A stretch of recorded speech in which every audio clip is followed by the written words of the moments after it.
Yonder Blue is a really beautiful ballet by Andrew McNicol. It was our first time working with him and his first time working with Joffrey. The choreography is very much a reflection of the surroundings and setting. The whole piece, except for one section, which was really hard, felt really nice to dance.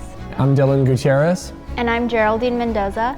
You're watching Stage Notes, and this is Yonder Blue by Andrew McNicol.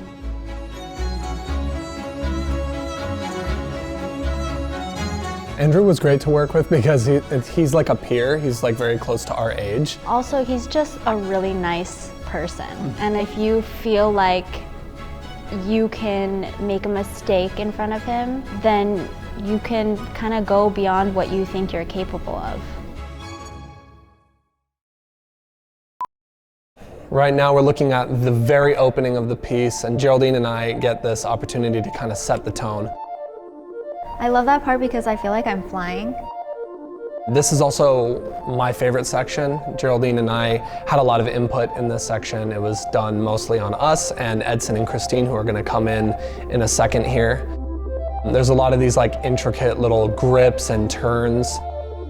A lot of it is like push and pull rebound. So it feels really, I don't want to say natural, but it feels like good and comfortable. This whole moment here to start the ballet like this is really great. What you'll notice here is that like Edson and I kind of move from upstage to downstage of each other. And what's really important is even though we have counts and we have music, everybody counts and hears music differently. So we do a really good job together of keeping our peripherals open on each other and trying to connect. And if I'm downstage, he's looking at me. If I'm upstage, I'm looking at him, just so that we coordinate and are as together as possible. And it's always great to like share those moments with people where you're on the same page. We look at each other here. Yeah, that's a great section to start off the ballet. Okay, so this part, low-key, was the hardest part of the ballet, at least for me. Any type of like unpartnered slow adagio on stage is really difficult. The open space, it's harder to find your like inner balance, and also doing it like in a group like this. You don't want to stand out in a group like this. You kind of want to like blend in. You don't want to have any jarring movements or like put your leg down too soon. This section is difficult because of how slow it is and because of the lack of musical cues. We do have cues, but it's mostly just breath and keeping an eye on each other here. This is also, as you can tell, this is the blue section of the ballet where that color really sets the tone for this sort of serene, ocean-like view. And then here's the final double pas de deux. There's Christine and Edson downstage. Me and Jeraldine are upstage. And this is another great bit. We're working in a canon here, but what you're gonna see is Jerry and I are gonna stop. Edson and Christine are gonna finish their movement here, and then we're all gonna sync up on this step. I feel really free in Dylan's arms. Like I can just do basically whatever. And I know he's got me.